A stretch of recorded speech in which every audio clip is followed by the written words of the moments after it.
As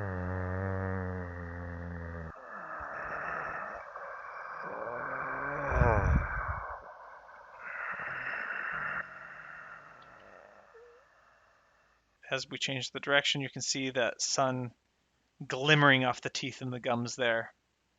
Adjust your sun and adjust the strength of your normals accordingly. You might have to kind of go back and forth with each other. So there we go. That's a little bit brighter, and then that's a little bit darker. Now the next step is lighting. Let's go back to our shader tab here. So we want to actually change the shader, our emission shader, to a diffuse. So Shift S and diffuse here, so that it will react to the light in our scene.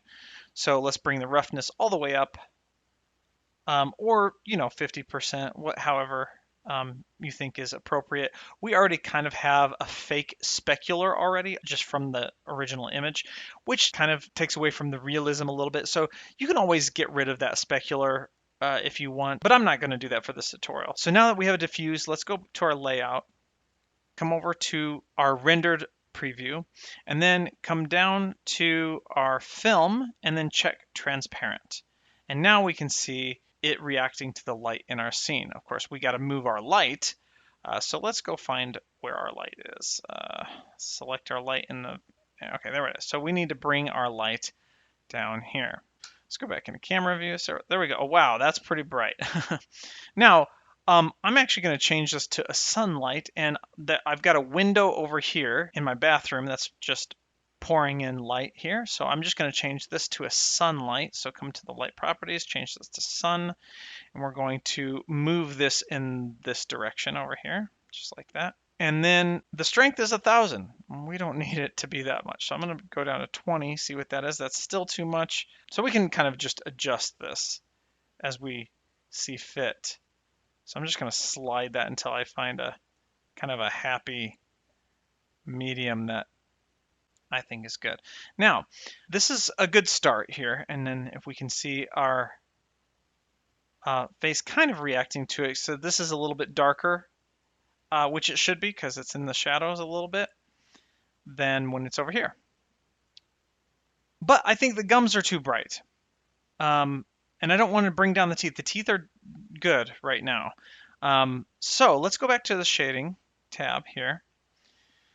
And what we can do with our color for the gums, and this is awesome. This is why we can do for any of these and just kind of replace these colors. We don't have to repaint or anything. So cool. So just come here and just move this down a little bit. And yeah, you can see it's like, ooh, we got some really like dark, gooey zombie gums type thing. But then this doesn't affect the teeth at all.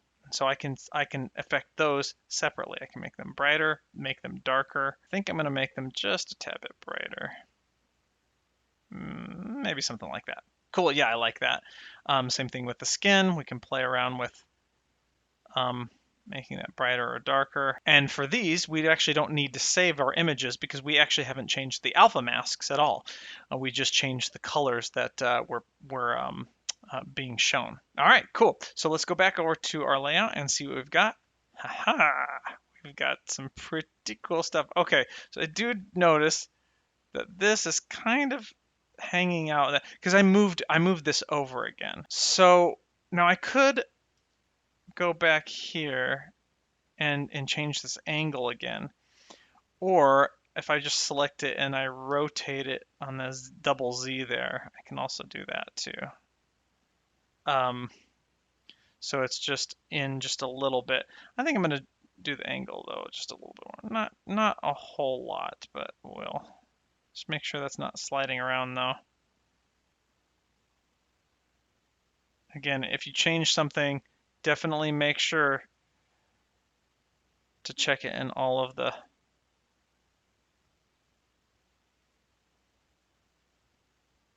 of your frame range. All right, so this is what we have so far with our tracking, and we're going to add a little bit more realism by making a bump map for our teeth so it looks like they are 3D.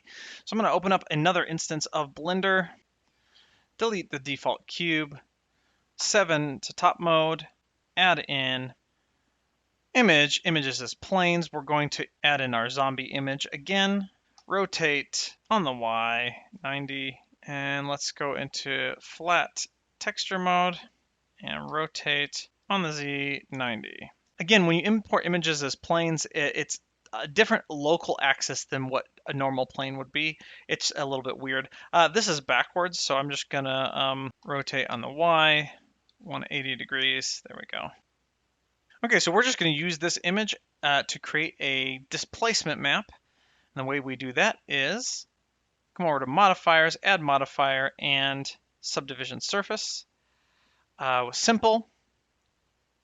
And then we're going to bump this up to 3 for both of these, and then copy, and then bump this up to 6.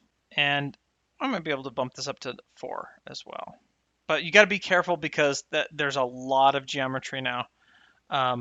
It's not showing because we've got optimal display. You can see that by coming over to wireframe and uncheck optimal display. And you can see that's a lot of geometry right here. Now this is probably overkill. I can back that off a little bit here.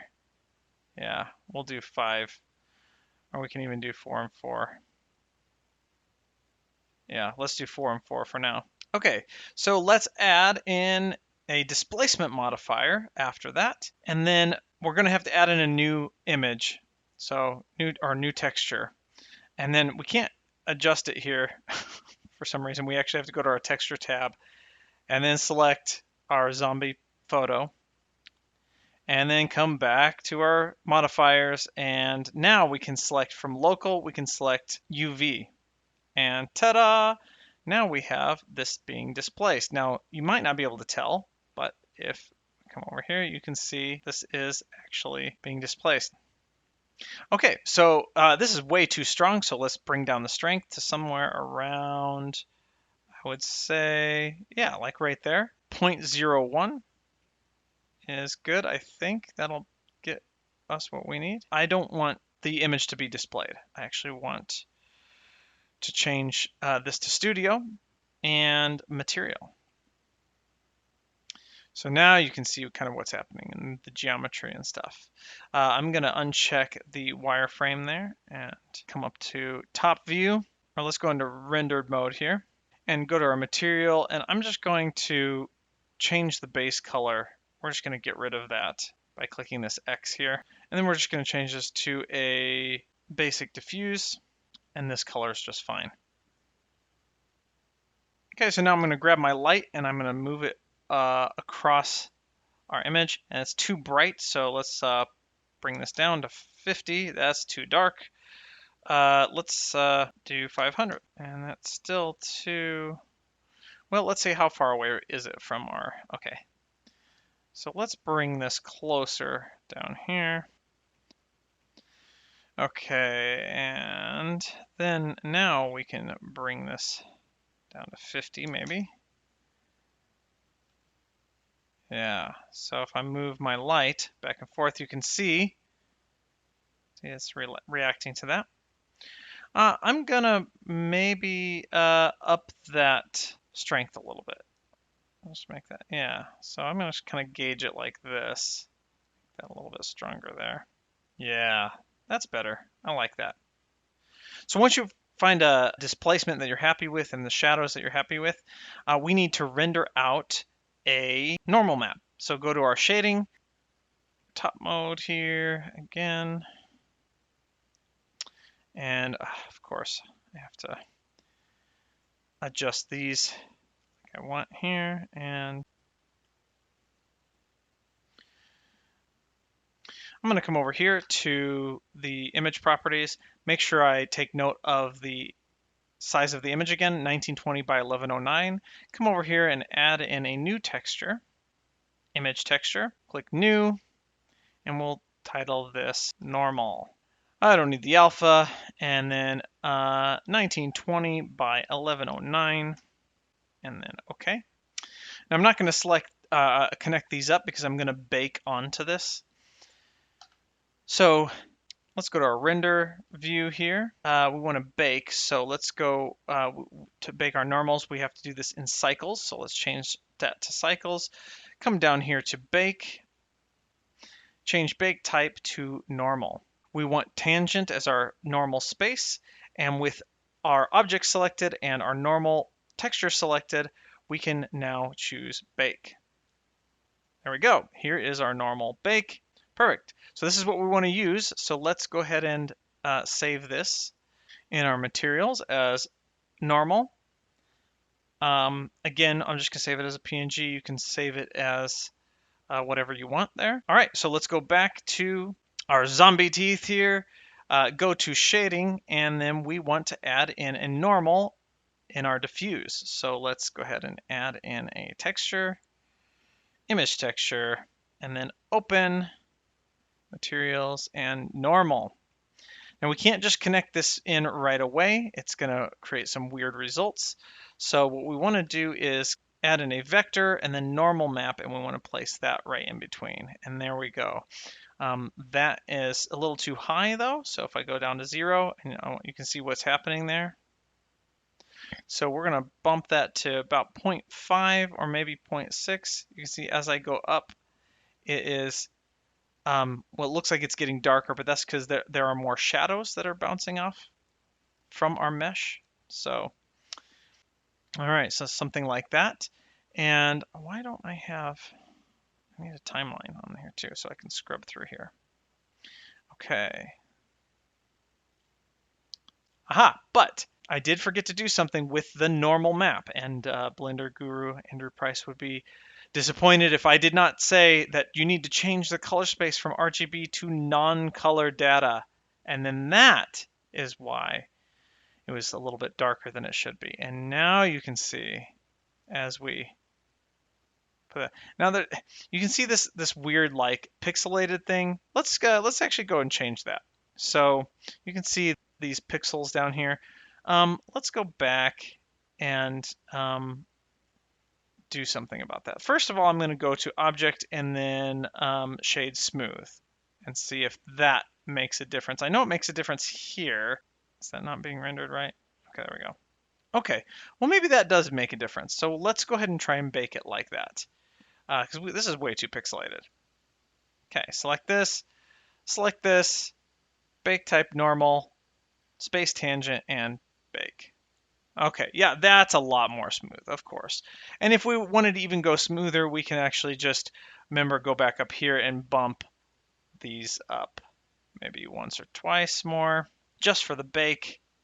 We don't want to overkill that. That might actually be overkill for what we want. So let's go back down.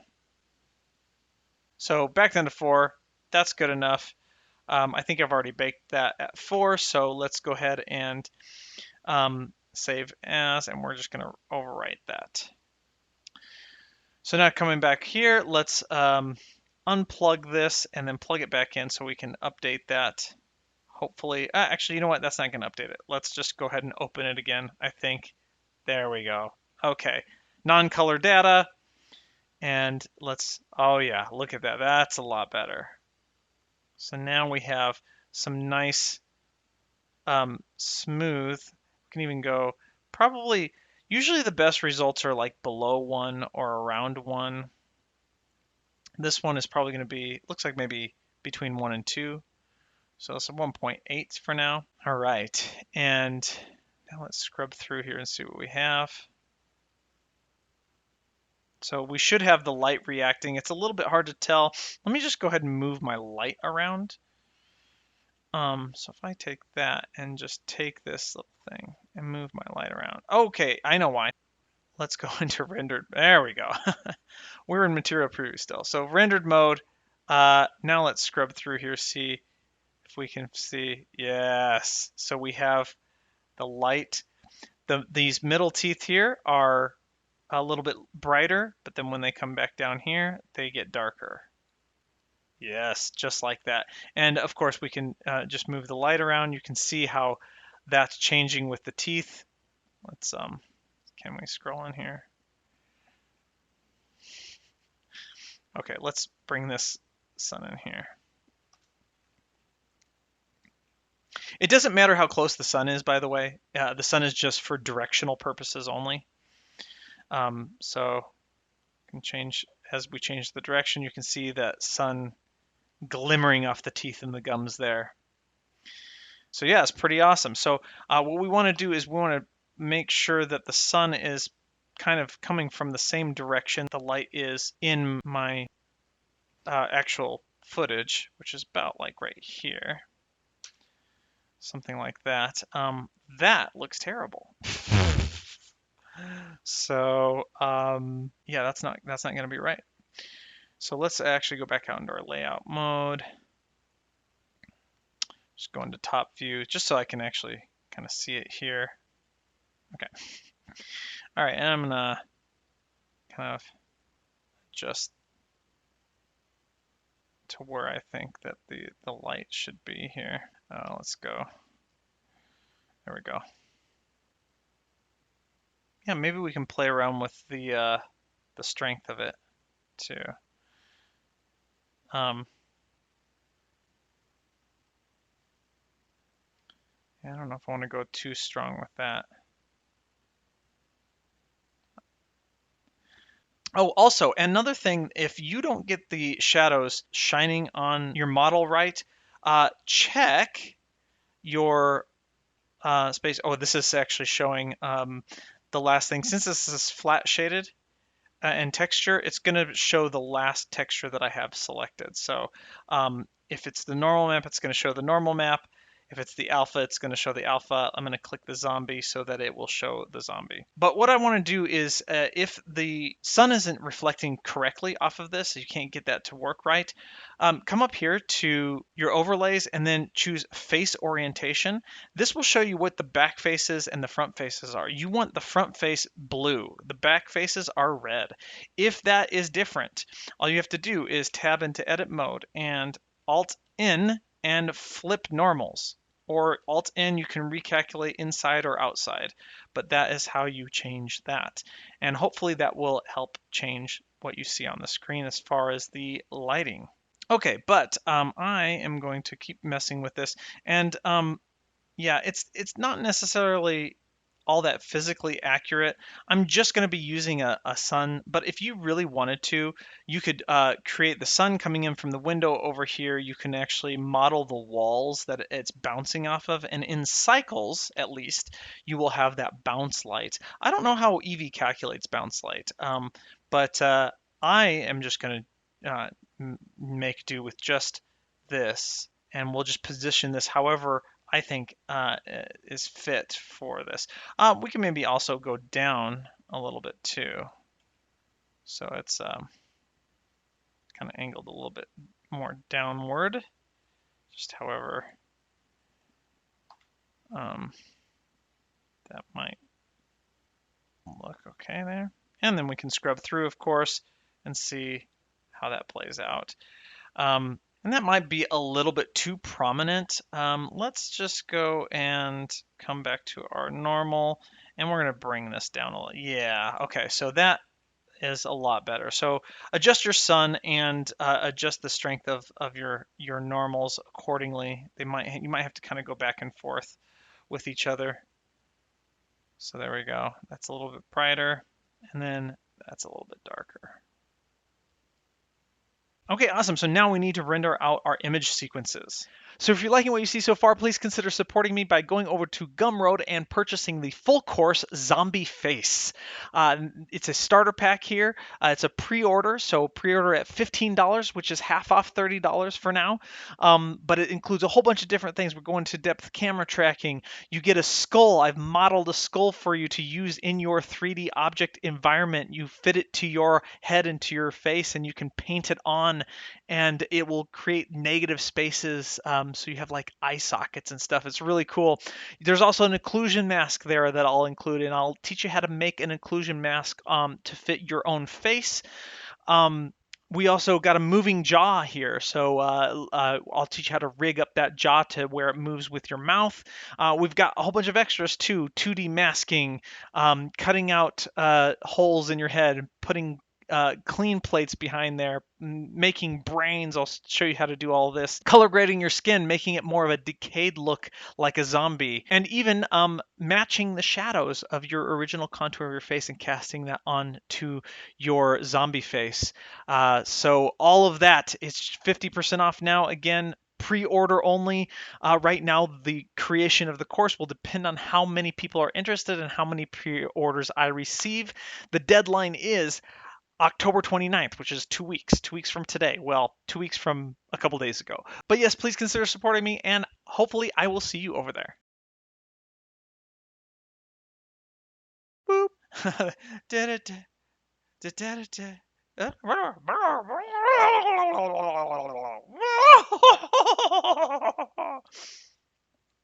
Okay. All right. Crazy time is over. Boop.